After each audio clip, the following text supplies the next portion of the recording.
ਸਤਿ ਸ਼੍ਰੀ ਅਕਾਲ। Punjabi radio USA ਵੇਖ ਅਤੇ ਸੁਣ ਰਹੇ ਹੋ ਤੁਸੀਂ। ਪ੍ਰੋਗਰਾਮ ਲੈ ਕੇ ਹਾਜ਼ਰ ਹਾਂ ਖਬਰ ਤੇ ਨਜ਼ਰ। ਖਬਰ ਤੇ ਨਜ਼ਰ ਪ੍ਰੋਗਰਾਮ ਦੇ ਵਿੱਚ ਖਬਰਾਂ ਦਾ ਵਿਸ਼ਲੇਸ਼ਣ ਹੁੰਦਾ ਹੈ। ਖਬਰਾਂ ਜਿਹੜੀਆਂ ਪੰਜਾਬ ਅਤੇ ਭਾਰਤ ਦੇ ਨਾਲ ਸਰੋਕਾਰ ਰੱਖਦੀਆਂ ਨੇ। ਸੋ ਖਬਰਾਂ ਦੇ ਵੱਲ ਰੁਖ ਕਰਨ ਤੋਂ ਪਹਿਲਾਂ ਅੱਜ ਦੇ ਸਾਡੇ ਸਪਾਂਸਰਸ ਦਾ ਧੰਨਵਾਦ ਕਰਦੇ ਚੱਲਦੇ ਹਾਂ, ਜਿਨ੍ਹਾਂ ਦੇ ਵਿੱਚ ਸਭ ਤੋਂ ਪਹਿਲਾ ਨਾਮ ਖਾਲਸਾ ਇੰਸ਼ੋਰੈਂਸ ਏਜੰਸੀ ਦਾ ਹੈ। ਇਹਨਾਂ ਤੋਂ ਤੁਸੀਂ ਕਿਸੇ ਵੀ ਤਰ੍ਹਾਂ ਦੀ ਇੰਸ਼ੋਰੈਂਸ ਲੈ ਸਕਦੇ ਹੋ, ਇਸ ਦੇ ਬਾਬਤ ਗੱਲਬਾਤ ਕਰ ਸਕਦੇ ਹੋ। ਨੰਬਰ ਹੈ 4082722500। ਪਿਛਲੇ 3 ਦਹਾਕਿਆਂ ਤੋਂ ਇਮੀਗ੍ਰੇਸ਼ਨ ਦੇ ਖੇਤਰ ਦੇ ਵਿੱਚ ਸੇਵਾਵਾਂ ਨਿਭਾ ਰਹੇ ਨੇ। ਇਸ ਤੋਂ ਬਾਅਦ ਟਰਕੀਆਣਾ ਇਮੀਗ੍ਰੇਸ਼ਨ ਲਾ ਫਰਮ, ਜੇ ਟਰਕੀਆਣਾ ਉਹਨਾਂ ਦੇ ਨਾਲ ਸੰਪਰਕ ਕਰ ਸਕਦੇ ਹੋ ਜੇਕਰ US ਇਮੀਗ੍ਰੇਸ਼ਨ ਸੰਬੰਧੀ ਕਿਸੇ ਵੀ ਤਰ੍ਹਾਂ ਦੀ ਸਮੱਸਿਆ ਦੇ ਨਾਲ ਜੂਝ ਰਹੇ ਹੋ ਜਾਂ ਫਿਰ ਆਪਣੇ ਕੇਸ ਨੂੰ ਲੈ ਕੇ ਉਹਨਾਂ ਦੇ ਨਾਲ ਗੱਲਬਾਤ ਕਰਨੀ ਚਾਹੁੰਦੇ ਹੋ। GK Dhanota, Krishan Dhanota, Yuba City, Baljinder Singh Nijjar, Woodland, Paramjit Kaur Rangi Vacaville, Harnek Singh Pawla Indian cuisine ਵਾਲੇ, ਰੈਂਟਨ ਤੋਂ GN lube and truck wash, oil change ਅਤੇ 에ਅਰ ਬ੍ਰੇਕਸ ਦਾ ਤਸੱਲੀ ਬਖਸ਼ ਕੰਮ ਕਰਵਾਉਣ ਦੇ ਲਈ ਤੁਸੀਂ ਨਿੰਮਾ ਸਹੋਤਾ ਉਹਨਾਂ ਦੇ ਨਾਲ ਸੰਪਰਕ ਕਰ ਸਕਦੇ ਹੋ। ਨਵੇਂ ਪੁਰਾਣੇ ਟਾਇਰ ਵੀ ਇੱਥੋਂ ਲੈ ਸਕਦੇ ਹੋ। ਲੋਕੇਸ਼ਨ ਸੈਂਟਾਨੇਲਾ ਦੀ ਹੈ ਤੇ ਸੰਪਰਕ ਕਰਨ ਦੇ ਲਈ ਨੰਬਰ ਹੈ 20927700113। ਬੂਟਾ ਸਿੰਘ, ਰਾਣੀਪੁਰ, ਫ੍ਰਿਜ਼ਨੋ। ਸਾਡੇ ਸਪਾਂਸਰਸ ਦਾ ਬਹੁਤ ਬਹੁਤ ਧੰਨਵਾਦ ਹੈ ਜਿਹੜੇ ਇਹਨਾਂ ਪ੍ਰੋਗਰਾਮਾਂ ਨੂੰ ਤੁਹਾਡੇ ਤੱਕ ਪਹੁੰਚਦਾ ਕਰਨ ਦੇ ਲਈ ਵਿਸ਼ੇਸ਼ ਤੌਰ ਤੇ ਯੋਗਦਾਨ ਪਾਉਂਦੇ ਨੇ। ਸੋ ਹੁਣ ਰੁਖ ਖਬਰਾਂ ਦਾ ਕਰਦੇ ਹਾਂ। ਬੀਤੇ ਕੱਲ ਵੀ ਤੁਹਾਡੇ ਨਾਲ ਖਬਰਾਂ ਦੀ ਸਾਂਝ ਪਾਈ ਸੀ, ਜਿਸ ਦੇ ਵਿੱਚ ਭਾਈ ਅੰਮ੍ਰਿਤਪਾਲ ਸਿੰਘ ਦੇ ਪਿਤਾ ਦੇ ਵੱਲੋਂ ਇਹ ਗੱਲ ਆਖੀ ਗਈ ਸੀ ਕਿ ਉੱਥੇ ਇਲਜ਼ਾਮ ਇਹ ਲਾਏ ਗਏ ਸੀ ਕਿ ਡਿਬਰੂਗੜ੍ਹ ਦੀ ਜੇਲ੍ਹ ਦੇ ਵਿੱਚ ਆਟੇ ਦੇ ਵਿੱਚ ਉਹਨਾਂ ਨੂੰ ਖਾਣ ਵਾਲੀ ਵਸਤੂ ਦੇ ਵਿੱਚ ਤੰਬਾਕੂ ਜਿਹੜਾ ਸੀ ਉਹ ਗੁੰਨ ਕੇ ਦਿੱਤਾ ਗਿਆ ਪ੍ਰਸ਼ਾਦੇ ਦੇ ਰੂਪ ਦੇ ਵਿੱਚ, ਰੋਟੀ ਦੇ ਰੂਪ ਦੇ ਵਿੱਚ। ਜਿਸ ਤੋਂ ਬਾਅਦ ਇਸ ਦਾ ਨੋਟਿਸ ਲੈਣ ਦੇ ਲਈ ਉਹਨਾਂ ਦੇ ਵੱਲੋਂ SGPC ਅਤੇ ਅਕਾਲ ਤਖਤ ਸਾਹਿਬ ਦੇ ਜਥੇਦਾਰ ਨੂੰ ਵੀ ਬੇਨਤੀ ਲਾਈ ਗਈ ਸੀ। ਉਹਨਾਂ ਨੇ ਮੀਡੀਆ ਦੇ ਨਾਲ ਗੱਲਬਾਤ ਕਰਦਿਆਂ ਇਹ ਗੱਲਾਂ ਆਖੀਆਂ ਸੀ। ਹੜਤਾਲ ਦੀ ਵੀ ਗੱਲ ਚੱਲੀ ਸੀ। ਪਰ ਹੁਣ ਜਿਹੜੀ ਖਬਰ ਹੈ ਉਹ ਡਿਬਰੂਗੜ੍ਹ ਜੇਲ੍ਹ ਵਿੱਚ ਵਾਰਿਸ ਪੰਜਾਬ ਦੇ ਮੁਖੀ ਅੰਮ੍ਰਿਤਪਾਲ ਸਿੰਘ ਅਤੇ ਉਹਨਾਂ ਦੇ ਸਾਥੀ ਨੂੰ ਆਟੇ ਵਿੱਚ ਤੰਬਾਕੂ ਗੁੰਨ ਕੇ ਪ੍ਰਸ਼ਾਦਾ ਦੇਣ ਦੇ ਇਲਜ਼ਾਮਾਂ ਦਾ ਸ਼੍ਰੀ ਅਕਾਲ ਤਖਤ ਸਾਹਿਬ ਦੇ ਨਵੇਂ ਜਥੇਦਾਰ ਗਿਆਨੀ ਰਘਬੀਰ ਸਿੰਘ ਨੇ ਸਖਤ ਨੋਟਿਸ ਲਿਆ ਹੈ। ਉਹਨਾਂ ਨੇ ਕਿਹਾ ਕਿ ਪਹਿਲਾਂ ਸਰਕਾਰ ਨੇ NSA ਵਰਗੀਆਂ ਸੰਗੀਨ ਧਾਰਾਵਾਂ ਲਗਾ ਕੇ ਅਸਾਮ ਦੀ ਡਿਬਰੂਗੜ੍ਹ ਜੇਲ੍ਹ ਵਿੱਚ ਸਿੰਘਾਂ ਨੂੰ ਬੰਦ ਕੀਤਾ ਹੈ ਅਤੇ ਹੁਣ ਉਹਨਾਂ ਦਾ ਕਹਿਣਾ ਹੈ ਕਿ ਸਾਨੂੰ ਸੋਸ਼ਲ ਮੀਡੀਆ ਦੇ ਜ਼ਰੀਏ ਪਤਾ ਚੱਲਿਆ ਹੈ ਕਿ ਖਾਣੇ ਦੇ ਵਿੱਚ ਤੰਬਾਕੂ ਦਿੱਤਾ ਜਾ ਰਿਹਾ ਹੈ, ਜਿਸ ਨੂੰ ਕੋਈ ਵੀ ਅੰਮ੍ਰਿਤਧਾਰੀ ਕਦੇ ਵੀ ਬਰਦਾਸ਼ਤ ਨਹੀਂ ਕਰ ਸਕਦਾ।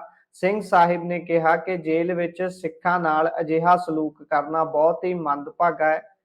ਜਥੇਦਾਰ ਸ਼੍ਰੀ ਅਕਾਲ ਤਖਤ ਸਾਹਿਬ ਗਿਆਨੀ ਰਘਬੀਰ ਸਿੰਘ ਨੇ ਅਸਾਮ ਅਤੇ ਪੰਜਾਬ ਸਰਕਾਰ ਨੂੰ ਤਾੜਨਾ ਲਗਾਈ ਅਤੇ ਸਖਤ ਨਿਰਦੇਸ਼ ਵੀ ਜਾਰੀ ਕੀਤੇ। ਜਥੇਦਾਰ ਸ਼੍ਰੀ ਅਕਾਲ ਤਖਤ ਸਾਹਿਬ ਦੇ ਇਸ ਘਟਨਾ ਦਾ ਸਖਤ ਸ਼ਬਦਾਂ ਵਿੱਚ ਨਿਖੇਧੀ ਕਰਦਿਆਂ ਮੌਜੂਦਾ ਪੰਜਾਬ ਅਤੇ ਅਸਾਮ ਸਰਕਾਰ ਨੂੰ ਤਾੜਨਾ ਕਰਦਿਆਂ ਹੋਇਆਂ ਕਿਹਾ ਕਿ ਇਸ ਮਾਮਲੇ ਦੀ ਗਹਿਰਾਈ ਨਾਲ ਜਾਂਚ ਪੜਤਾਲ ਕੀਤੀ ਜਾਵੇ ਅਤੇ ਸਿੱਖ ਭਾਵਨਾਵਾਂ ਨੂੰ ਧਿਆਨ ਵਿੱਚ ਰੱਖਦਿਆਂ ਅਜਿਹੀਆਂ ਹਰਕਤਾਂ ਕਰਨ ਵਾਲੇ ਤੇ ਸਖਤ ਤੋਂ ਸਖਤ ਕਾਰਵਾਈ ਕੀਤੀ ਜਾਵੇ। ਸਿੰਘ ਸਾਹਿਬ ਨੇ ਸਰਕਾਰ ਨੂੰ ਹਦਾਇਤ ਕੀਤੀ ਕਿ ਜੇਲ੍ਹ ਵਿੱਚ ਬੰਦ ਹੜਤਾਲ ਕਰਨ ਵਾਲੇ ਨੌਜਵਾਨਾਂ ਲਈ ਸਾਫ਼ ਸੁਥਰਾ ਲੰਗਰ ਮੁਹੱਈਆ ਕਰਵਾਉਣ ਨੂੰ ਵੀ ਸਰਕਾਰ ਯਕੀਨੀ ਬਣਾਵੇ। ਸਭ ਤੋਂ ਪਹਿਲਾਂ ਅੰਮ੍ਰਿਤਪਾਲ ਸਿੰਘ ਦੀ ਪਤਨੀ ਕਿਰਨਦੀਪ ਕੌਰ ਨੇ ਸਿੱਖ ਕੈਦੀਆਂ ਨੂੰ ਤੰਬਾਕੂ ਦੇਣ ਬਾਰੇ ਖੁਲਾਸਾ ਕੀਤਾ ਸੀ। SGPC ਦੇ ਪ੍ਰਧਾਨ ਹਰਜਿੰਦਰ ਸਿੰਘ ਧਾਮੀ ਅਤੇ ਦਮਦਮਾ ਸਾਹਿਬ ਦੇ ਜਥੇਦਾਰ ਨੇ ਵੀ ਸਰਕਾਰ ਨੂੰ ਘੇਰਿਆ ਸੀ। ਅੰਮ੍ਰਿਤਪਾਲ ਸਿੰਘ ਦੇ ਪਿਤਾ ਤਰਸੇਮ ਸਿੰਘ ਨੇ ਸਰਕਾਰ ਨੂੰ ਮੰਗ ਕੀਤੀ ਸੀ ਕਿ ਜੇਲ੍ਹ ਦੇ ਵਿੱਚ ਬੰਦ ਸਿੱਖ ਕੈਦੀ ਅੰਮ੍ਰਿਤਧਾਰੀ ਨੇ ਤੇ ਖਾਣੇ ਵਿੱਚ ਤੰਬਾਕੂ ਮਿਲਣਾ ਇੱਕ ਗੰਭੀਰ ਮੁੱਦਾ ਹੈ।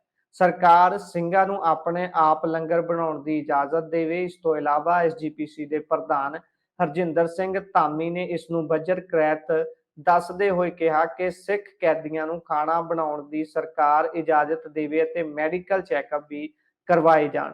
ਅੰਮ੍ਰਿਤਪਾਲ ਸਿੰਘ ਦੇ ਪਿਤਾ ਤਰਸੇਮ ਸਿੰਘ ਨੇ ਵੀ ਦੱਸਿਆ ਕਿ ਜੇਲ੍ਹ 'ਚ ਜ਼ਿਆਦਾਤਰ ਸਿੱਖ ਕੈਦੀਆਂ ਦੀ ਹਾਲਤ ਚੰਗੀ ਨਹੀਂ ਹੈ। ਉਹਨਾਂ ਨੂੰ ਮੈਡੀਕਲ ਦੀ ਜ਼ਰੂਰੀ ਸਹੂਲਤ ਵੀ ਨਹੀਂ ਦਿੱਤੀ ਜਾਂਦੀ। ਇਸ ਤੋਂ ਇਲਾਵਾ ਜੇਲ੍ਹ ਵਿੱਚੋਂ ਫੋਨ ਕਰਨ ਦੀ ਇਜਾਜ਼ਤ ਵੀ ਮੰਗੀ ਗਈ ਸੀ। ਦਲਜੀਤ ਕਲਸੀ ਦੇ ਵਕੀਲ ਨੇ ਦਾਅਵਾ ਕੀਤਾ ਸੀ ਕਿ ਕਿਉਂਕਿ ਕੈਦੀ ਪੰਜਾਬ ਦੇ ਹਨ, ਇਸ ਲਈ ਉਹਨਾਂ ਦੇ ਪੰਜਾਬ ਦਾ ਕਾਨੂੰਨ ਲਾਗੂ ਹੁੰਦਾ ਹੈ। ਪੰਜਾਬ ਦੇ ਜੇਲ੍ਹ ਮੈਨੂਅਲ ਵਿੱਚ ਕੈਦੀਆਂ ਨੂੰ ਫੋਨ ਕਰਨ ਦੀ ਇਜਾਜ਼ਤ ਹੈ। ਜੇਕਰ ਸਰਕਾਰ ਨੇ ਇਜਾਜ਼ਤ ਨਹੀਂ ਦਿੱਤੀ ਤਾਂ ਉਹ ਅਦਾਲਤ ਦਾ ਰੁਖ ਕਰਨਗੇ।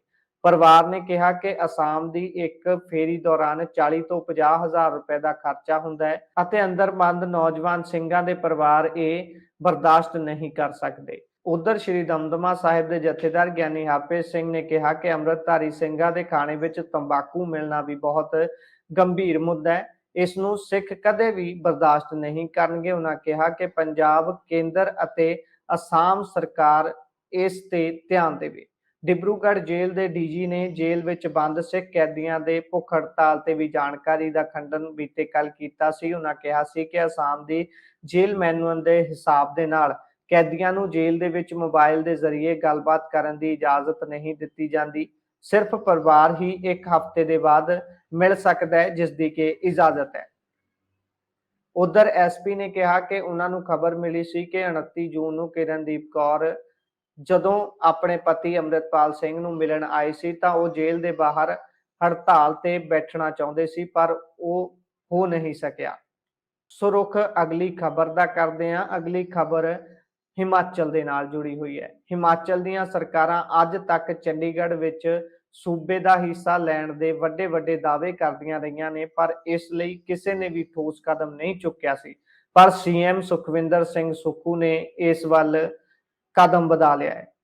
ਇੱਕ ਖਬਰ ਦੇ ਮੁਤਾਬਕ ਉਹਨਾਂ ਨੇ ਭਾਖੜਾ ਬਿਆਸ ਮੈਨੇਜਮੈਂਟ ਬੋਰਡ ਭਾਵ BBMB ਪ੍ਰੋਜੈਕਟ ਤੋਂ ਚੰਡੀਗੜ੍ਹ ਦੀ ਜ਼ਮੀਨ ਤੇ ਹਿਮਾਚਲ ਦੀ 7.19% ਹਿੱਸੇਦਾਰੀ ਅਤੇ ਰਾਇਲਟੀ ਦੀ ਮੰਗ ਕਰਨ ਲਈ ਇੱਕ ਕੈਬਨਿਟ ਸਬ ਕਮੇਟੀ ਬਣਾਈ ਹੈ। ਇਹ ਕਮੇਟੀ ਪੰਜਾਬ ਪੁਨਰਗਠਨ ਐਕਟ ਤਹਿਤ ਹੋਏ ਅੰਤਰਰਾਜੀ ਸਮਝੌਤੇ ਦੀ ਪੜਤਾਲ ਕਰੇਗੀ ਅਤੇ ਸਰਕਾਰ ਨੂੰ ਦੱਸੇਗੀ ਕਿ ਹਿਮਾਚਲ ਨੂੰ ਚੰਡੀਗੜ੍ਹ ਵਿੱਚ ਆਪਣਾ ਹਿੱਸਾ ਕਿਵੇਂ ਦਿਵਾਉਣਾ ਹੈ।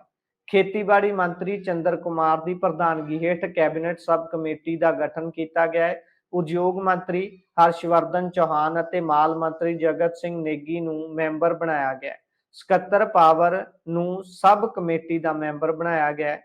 ਇਹ ਕਮੇਟੀ ਦੱਸੇਗੀ ਕਿ ਮੌਜੂਦਾ ਸਮੇਂ ਵਿੱਚ BBMB ਦੁਆਰਾ ਸੰਚਾਲਿਤ ਭਾਖੜਾ ਡੈਮ ਪ੍ਰੋਜੈਕਟ ਜਿਹੜਾ ਕਿ 1478 ਮੈਗਾਵਾਟ, ਬਿਆਸ ਸਤਲੁਜ 990 ਮੈਗਾਵਾਟ ਅਤੇ ਪੌਂਗ ਡੈਮ ਪ੍ਰੋਜੈਕਟ 396 ਮੈਗਾਵਾਟ ਵਿੱਚ ਰਾਜਾਂ ਨੂੰ ਕਿਸੇ ਕਿਸਮ ਦੀ ਮੁਫਤ ਬਿਜਲੀ ਦੀ ਰਾਇਲਟੀ ਨਹੀਂ ਮਿਲ ਰਹੀ ਹੈ। ਇਸ ਤਰ੍ਹਾਂ ਹਿਮਾਚਲ ਸਰਕਾਰ ਵੀ BBMB ਦੇ ਪਾਵਰ ਪ੍ਰੋਜੈਕਟ ਤੋਂ ਰਾਇਲਟੀ ਮੰਗ ਰਹੀ ਹੈ। ਜਿਸ ਤਰ੍ਹਾਂ ਸੂਬੇ ਵਿੱਚ ਸਥਾਪਿਤ ਹੋਰ ਪਾਵਰ ਪ੍ਰੋਜੈਕਟ ਵੀ ਹਿਮਾਚਲ ਸਰਕਾਰ ਨੂੰ ਰਾਇਲਟੀ ਦਿੰਦੇ ਨੇ। ਇਸੇ ਤਰ੍ਹਾਂ ਤੇ ਹਿਮਾਚਲ ਵੀ BBMB ਤੋਂ ਰਾਇਲਟੀ ਜਾਂ ਬਿਜਲੀ ਦੇ ਰੂਪ ਵਿੱਚ ਹਿੱਸਾ ਵਧਾਉਣ ਦੀ ਮੰਗ ਕਰ ਰਹੀ ਹੈ। ਜਿਸ ਸਮੇਂ ਹਿਮਾਚਲ ਵਿੱਚ BBMB ਪ੍ਰੋਜੈਕਟ ਸਥਾਪਿਤ ਕੀਤੇ ਗਏ ਸਨ, ਉਸ ਸਮੇਂ ਰਾਇਲਟੀ ਲੈਣ ਦਾ ਕੋਈ ਪ੍ਰਬੰਧ ਨਹੀਂ ਸੀ। ਅਜਿਹੇ 'ਚ ਹੁਣ ਕੈਬਨਿਟ ਸਬ ਕਮੇਟੀ ਸਰਕਾਰ ਨੂੰ BBMB ਪ੍ਰੋਜੈਕਟ ਤੋਂ ਰਾਇਲਟੀ ਲੈਣ ਜਾਂ ਬਿਜਲੀ ਦੇ ਰੂਪ ਵਿੱਚ ਹਿੱਸਾ ਵਧਾਉਣ ਦੇ ਸੁਝਾਅ ਦੇਵੇਗੀ। ਬਿਜਲੀ ਪ੍ਰੋਜੈਕਟ ਤੇ ਰਾਇਲਟੀ ਸ਼ਾਨ ਪ੍ਰੋਜੈਕਟ ਹਿਮਾਚਲ ਨੂੰ ਸੌਂਪਣ ਅਤੇ ਜਲ ਸੈਸ ਨੂੰ ਲੈ ਕੇ ਸੂਬਾ ਸਰਕਾਰ ਅਤੇ ਪੰਜਾਬ ਸਰਕਾਰ ਵਿਚਾਲੇ ਤਣਾਅ ਵੱਧਦਾ ਜਾ ਰਿਹਾ ਹੈ, ਕਿਉਂਕਿ ਮੁੱਖ ਮੰਤਰੀ ਸੁੱਖੂ ਕਈ ਵਾਰ ਕਹਿ ਚੁੱਕੇ ਨੇ ਕਿ ਸਾਡੇ ਕੋਲ ਸਿਰਫ ਪਾਣੀ ਹੈ, ਇਸ ਲਈ ਚੰਗੀ ਕਮਾਈ ਕਰਨ ਦੀ ਲੋੜ ਨਹੀਂ। ਹਿਮਾਚਲ ਸਰਕਾਰ ਦੇ ਇਸ ਫੈਸਲੇ ਦਾ ਸ਼੍ਰੋਮਣੀ ਅਕਾਲੀ ਦਲ ਦੇ ਵੱਲੋਂ ਸਖਤ ਵਿਰੋਧ ਕੀਤਾ ਗਿਆ ਹੈ। ਅਕਾਲੀ ਆਗੂ ਵਿਰਸਾ ਸਿੰਘ ਵਲਟੋਹਾ ਨੇ ਕਿਹਾ ਕਿ ਹਿਮਾਚਲ ਪ੍ਰਦੇਸ਼ ਦੀ ਸੁੱਖੂ ਸਰਕਾਰ ਦੀ ਨਵੀਂ ਸ਼ਰਾਰਤ ਚੰਡੀਗੜ੍ਹ ਵਿੱਚੋਂ ਮੰਗਿਆ ਹਿੱਸਾ। 1948 ਤੋਂ ਹੀ ਹਿਮਾਚਲ ਪ੍ਰਦੇਸ਼ ਸ਼ੁਰੂ ਤੋਂ ਵੱਖਰਾ ਰਾਜ ਹੈ। ਉਹਨਾਂ ਨੇ ਕਿਹਾ ਕਿ 1966 ਵਿੱਚ ਪੰਜਾਬ ਹਰਿਆਣਾ ਦੇ ਪੁਨਰਗਠਨ ਸਮੇਂ ਇੰਦਰਾ ਗਾਂਧੀ ਨੇ ਇੱਕ ਸ਼ਰਾਰਤ ਕਰਦਿਆਂ ਪੰਜਾਬੀ ਬੋਲਦੇ ਇਲਾਕੇ ਕਾਂਗੜਾ, ਊਨਾ ਸਮੇਤ ਕੁੱਲੂ ਅਤੇ ਲਾਹੌਲ ਸਪੀਤੀ ਹਿਮਾਚਲ ਪ੍ਰਦੇਸ਼ ਵਿੱਚ ਸ਼ਾਮਲ ਕਰ ਦਿੱਤੇ, ਪਰ ਹਿਮਾਚਲ ਪੁਨਰ ਰਾਜ ਫਿਰ ਵੀ ਨਾ ਬਣ ਸਕਿਆ। 26 ਜਨਵਰੀ 1971 ਨੂੰ ਹਿਮਾਚਲ ਪ੍ਰਦੇਸ਼ ਦੇਸ਼ ਦਾ 18ਵਾਂ ਪੁਨਰ ਰਾਜ ਐਲਾਨਿਆ ਗਿਆ।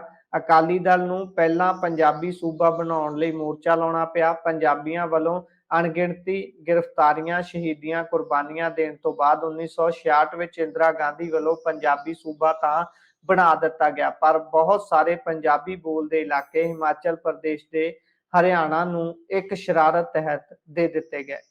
ਸੋ ਇਹ ਸਾਰੀਆਂ ਗੱਲਾਂ ਵਿਰਸਾ ਸਿੰਘ ਵਲਟੋਹਾ ਦੇ ਵੱਲੋਂ ਆਪਣੇ ਇੱਕ ਫੇਸਬੁੱਕ ਪੋਸਟ ਦੇ ਵਿੱਚ ਲਿਖੀਆਂ ਗਈਆਂ ਨੇ ਉਹ ਸਾਰਾ ਕੁਝ ਮੈਂਸ਼ਨ ਕਰਦੇ ਨੇ। ਬਲਟੋਹਾ ਨੇ ਕਿਹਾ ਚੰਡੀਗੜ੍ਹ ਉੱਤੇ ਪੰਜਾਬ ਦਾ ਹੱਕ ਮੰਨਿਆ। ਇੰਦਰਾ ਗਾਂਧੀ ਨੇ ਹਰਿਆਣਾ ਵੱਲੋਂ ਨਵੀਂ ਰਾਜਧਾਨੀ ਬਣਾਉਣ ਤੱਕ ਚੰਡੀਗੜ੍ਹ ਨੂੰ ਕੇਂਦਰ ਸ਼ਾਸਿਤ ਰੱਖਣ ਦਾ ਐਲਾਨ ਕਰ ਦਿੱਤਾ। ਅਕਾਲੀ ਦਲ ਵੱਲੋਂ ਚੰਡੀਗੜ੍ਹ ਤੇ ਹਿਮਾਚਲ ਹਰਿਆਣਾ ਤੋਂ ਪੰਜਾਬੀ ਬੋਲਦੇ ਇਲਾਕੇ ਪੰਜਾਬ ਨੂੰ ਦੇਣ ਲਈ ਫਿਰ ਲੰਬਾ ਸੰਘਰਸ਼ ਕੀਤਾ ਗਿਆ। ਸ਼੍ਰੀ ਅਨੰਦਪੁਰ ਸਾਹਿਬ ਦੇ ਮਤੇ ਨੂੰ ਲੈ ਕੇ ਸੰਘਰਸ਼ ਅਤੇ ਧਰਮ ਯੁੱਧ ਮੋਰਚਾ ਇਸ ਦੀਆਂ ਪ੍ਰਤੱਖ ਉਦਾਹਰਨਾਂ ਨੇ। ਰਾਜੀਵ ਗਾਂਧੀ ਦੀ ਕਾਂਗਰਸ ਸਰਕਾਰ ਦੇਸ਼ ਦੀ ਪਾਰਲੀਮੈਂਟ ਵਿੱਚ ਪਾਸ ਕਰਨ ਤੋਂ ਬਾਅਦ 26 ਜਨਵਰੀ 1986 ਨੂੰ ਚੰਡੀਗੜ੍ਹ ਪੰਜਾਬ ਨੂੰ ਦੇਣ ਦਾ ਐਲਾਨ ਕਰਕੇ ਫਿਰ ਵੀ ਮੁੱਕਰ ਗਈ। ਉਹਨਾਂ ਕਿਹਾ ਕਿ ਅਕਾਲੀ ਦਲ ਹਿਮਾਚਲ ਪ੍ਰਦੇਸ਼ ਸਰਕਾਰ ਵੱਲੋਂ ਕੀਤੀ ਇਸ ਸ਼ਰਾਰਤ ਦਾ ਡਟ ਕੇ ਵਿਰੋਧ ਕਰੇਗੀ। ਅਕਾਲੀ ਦਲ ਮੰਗ ਕਰਦਾ ਹੈ ਕਿ ਕਾਂਗਰਸ ਪਾਰਟੀ ਦੀ ਕੇਂਦਰੀ ਲੀਡਰਸ਼ਿਪ ਗਾਂਧੀ ਪਰਿਵਾਰ ਅਤੇ ਖਾਸ ਕਰਕੇ ਪੰਜਾਬ ਕਾਂਗਰਸ ਹਿਮਾਚਲ ਪ੍ਰਦੇਸ਼ ਸਰਕਾਰ ਦੇ ਇਸ ਦਾਅਵੇ ਬਾਰੇ ਆਪਣੀ ਸਥਿਤੀ ਸਪਸ਼ਟ ਕਰੇ।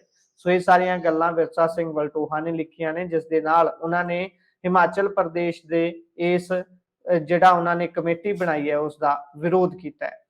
ਸੋ ਗੱਲ ਕਰਦੇ ਹਾਂ ਨਵੇਂ ਬਣੇ ਮੁੱਖ ਸਕੱਤਰ ਦੀ। ਸੀਨੀਅਰ IAS ਅਧਿਕਾਰੀ ਅਨੁਰਾਗ ਵਰਮਾ ਨੇ ਅੱਜ ਪੰਜਾਬ ਦੇ ਨਵੇਂ ਮੁੱਖ ਸਕੱਤਰ ਵਜੋਂ ਅਹੁਦਾ ਸੰਭਾਲ ਲਿਆ ਹੈ।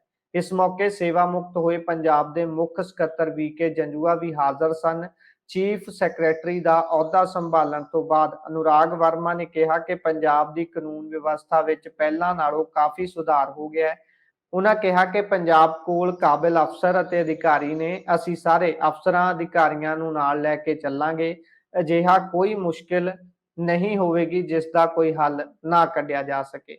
ਅਨੁਰਾਗ ਵਰਮਾ ਨੇ ਕਿਹਾ ਕਿ ਕੇਂਦਰ ਸਰਕਾਰ ਵੱਲੋਂ ਜਿਹੜੇ ਵੀ ਫੰਡ ਰੋਕੇ ਗਏ ਨੇ ਉਹਨਾਂ ਬਾਰੇ ਸੰਬੰਧਿਤ ਅਧਿਕਾਰੀਆਂ ਨਾਲ ਮੁਲਾਕਾਤ ਕਰਕੇ ਕੇਂਦਰ ਕੋਲ ਮੁੱਦਾ ਚੁੱਕਿਆ ਜਾਵੇਗਾ। ਅਨੁਰਾਗ ਵਰਮਾ ਨੇ ਕਿਹਾ ਕਿ ਕੇਂਦਰ ਨੇ ਪੰਜਾਬ ਦਾ RDF ਵੀ ਰੋਕਿਆ ਹੋਇਆ ਹੈ ਅਤੇ ਪੰਜਾਬ ਦੇ ਪਾਣੀ ਤੇ ਹਿਮਾਚਲ ਵੀ ਹੱਕ ਜਤਾ ਰਿਹਾ ਹੈ।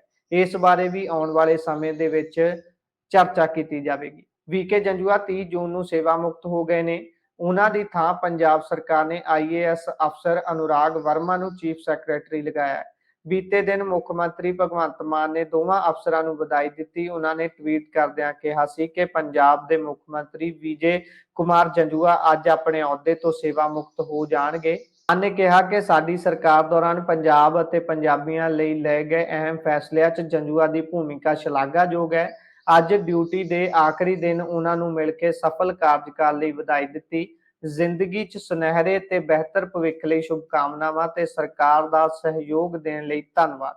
ਨਾਲ ਹੀ ਮੁੱਖ ਮੰਤਰੀ ਮਾਨ ਨੇ ਨਵੇਂ ਮੁੱਖ ਸਕੱਤਰ ਅਨੁਰਾਗ ਵਰਮਾ ਨੂੰ ਵੀ ਵਧਾਈ ਦਿੱਤੀ ਹੈ। ਅਗਲੀ ਖਬਰ ਪੰਜਾਬ ਵਿਜੀਲੈਂਸ ਬਿਊਰੋ ਦੇ ਨਾਲ ਜੁੜੀ ਹੋਈ ਹੈ।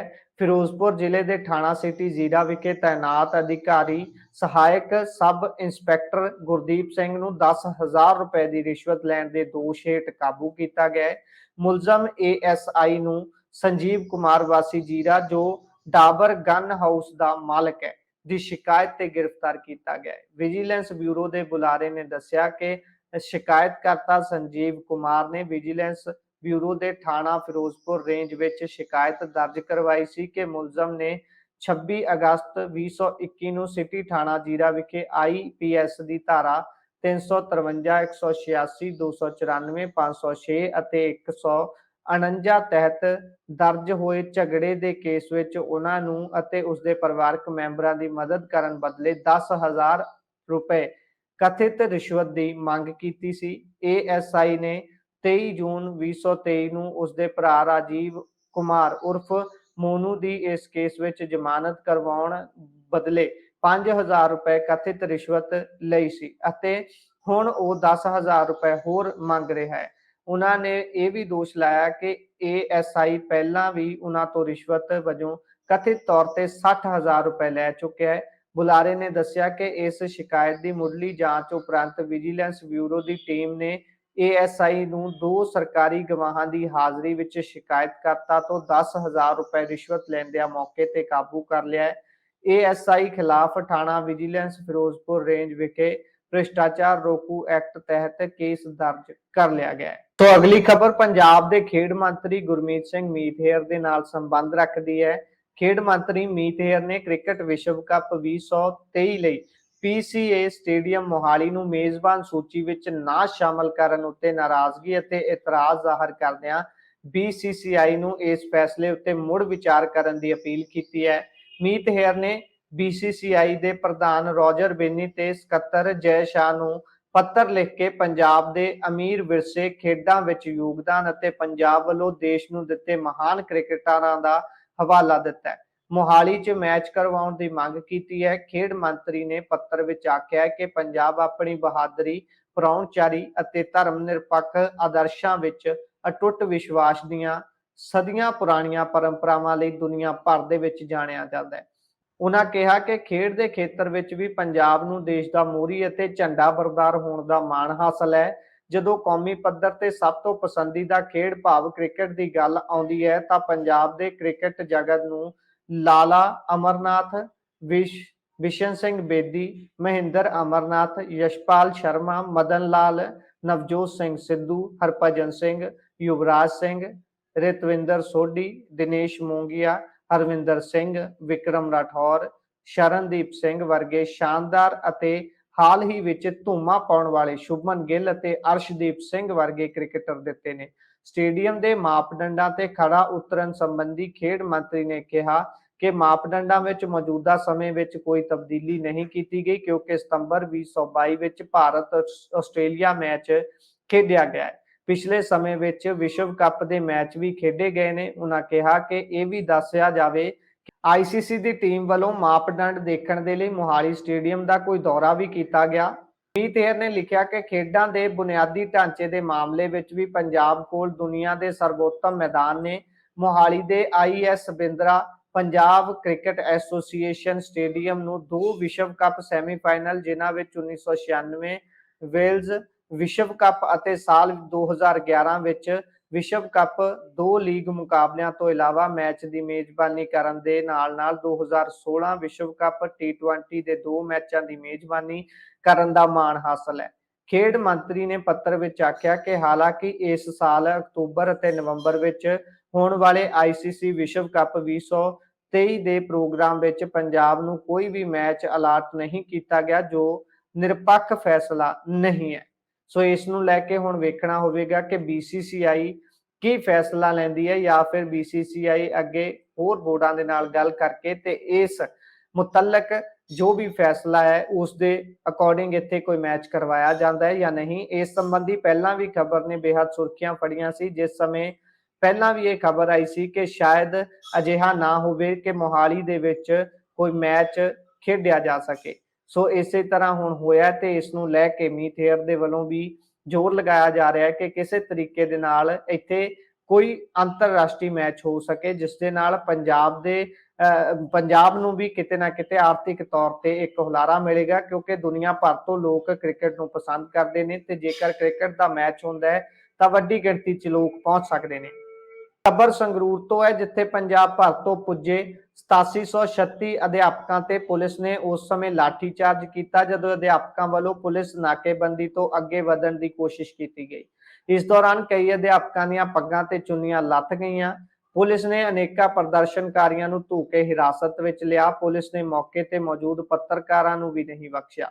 2 ਪੱਤਰਕਾਰਾਂ ਦੇ ਕੈਮਰੇ ਖੋਹ ਕੇ ਸੁੱਟ ਦਿੱਤੇ ਗਏ। ਦੱਸਿਆ ਇਹ ਜਾ ਰਿਹਾ ਹੈ ਕਿ ਮਾਹੌਲ ਹਾਲੇ ਵੀ ਤਣਾਅਪੂਰਨ ਬਣਿਆ ਹੋਇਆ ਹੈ। ਅਧਿਆਪਕਾਂ ਦਾ ਕਰੀਬ 18 ਦਿਨਾਂ ਤੋਂ ਟੈਂਕੀ ਤੇ ਸੰਘਰਸ਼ ਜਾਰੀ ਹੈ।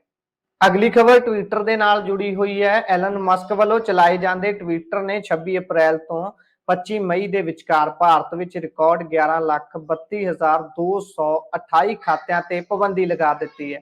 ਇਸ ਵਿੱਚੋਂ ਜ਼ਿਆਦਾਤਰ ਅਜਿਹੇ ਖਾਤੇ ਨੇ ਜਿਹੜੇ ਬੱਚਿਆਂ ਦੇ ਜਿਨਸੀ ਸ਼ੋਸ਼ਣ, ਅਸ਼ਲੀਲਤਾ ਨੂੰ ਉਤਸ਼ਾਹਿਤ ਕਰ ਰਹੇ ਸਨ। ਟਵਿੱਟਰ ਨਾਲ ਸੰਬੰਧਿਤ ਇਸ ਖਬਰ ਦੇ ਮੁਤਾਬਕ ਦੇਸ਼ ਵਿੱਚ ਅੱਤਵਾਦ ਨੂੰ ਉਤਸ਼ਾਹਿਤ ਕਰਨ ਵਾਲੇ 1843 ਖਾਤਿਆਂ ਨੂੰ ਵੀ ਬੰਦ ਕੀਤਾ ਗਿਆ ਹੈ। ਕੁੱਲ ਮਿਲਾ ਕੇ ਟਵਿੱਟਰ ਨੇ ਭਾਰਤ ਦੇ ਵਿੱਚ ਇੱਕ ਮਹੀਨੇ ਦੇ ਦੌਰਾਨ 11,34,071 ਖਾਤਿਆਂ ਤੇ ਪਾਬੰਦੀ ਲਗਾਈ ਹੈ। ਪੰਜਾਬ ਵਿਧਾਨ ਸਭਾ ਵਿੱਚ ਵਿਰੋਧੀ ਧਿਰ ਦੇ ਆਗੂ ਪ੍ਰਤਾਪ ਸਿੰਘ ਬਾਜਵਾ ਨੇ ਅੱਜ ਦੋਸ਼ ਲਾਇਆ ਕਿ ਮੰਤਰੀ ਲਾਲਚੰਦ ਕਟਾਰੂ ਚੱਕ ਤੇ ਜਿਨਸੀ ਸ਼ੋਸ਼ਣ ਦੇ ਦੋਸ਼ ਲਾਉਣ ਵਾਲੇ ਸ਼ਿਕਾਇਤਕਰਤਾ ਨੂੰ ਪੁਲਿਸ ਰਾਹੀਂ ਡਰਾਇਆ ਧਮਕਾਇਆ ਗਿਆ ਹੈ।